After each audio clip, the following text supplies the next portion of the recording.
What's going on, guys? This is SimpleAnime and welcome to my third anime review of One Punch Man.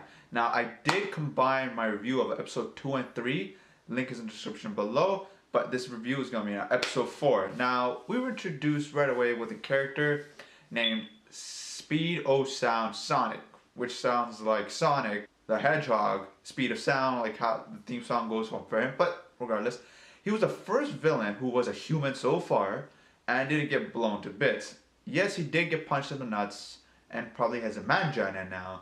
But regardless, he did not get blown to bits. Maybe his nuts did. I don't know. Maybe that's how he got the mangina. But that aside, this episode brought upon the real issue of what's going on. Satayama isn't a well-known hero, and at the same time isn't considered a hero, because it sort of did make sense at the same time. Because if you guys remember from the first episode and the second episode, in the first episode when Vaccine Man was just going around rampaging, and there was this little organization that was calling these heroes about as they go, Smile Man is unconscious or something. And I was like, how come they didn't call him then? Satayama ended up having to go himself because he saw the news.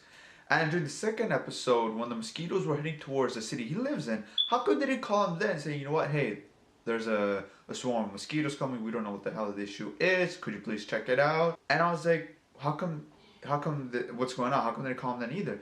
And then it sort of showed that in the episode that they have to register as a hero in order to be considered a hero. And like episode 4 says, unless he's registered, he's just a weirdo with ideals. Sort of sound like, you know, registering a sex offender. But that aside, that sort of made sense of how the world works, because I think in One Punch Man's world, I guess villains and monsters just coming up out of nowhere are common, and that people who want to fight against these characters need to register heroes. I guess they get sort of compensation, at the same time probably training or something to help combat these things. And in the episode we saw Genos and Satayama going towards taking the test, and sort of gives an idea of how the next episode might be.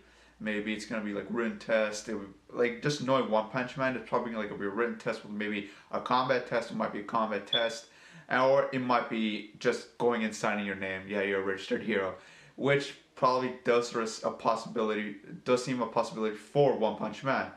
But let me know what you guys think in the comment section below about episode 4. Remember to like and subscribe. And thanks for watching.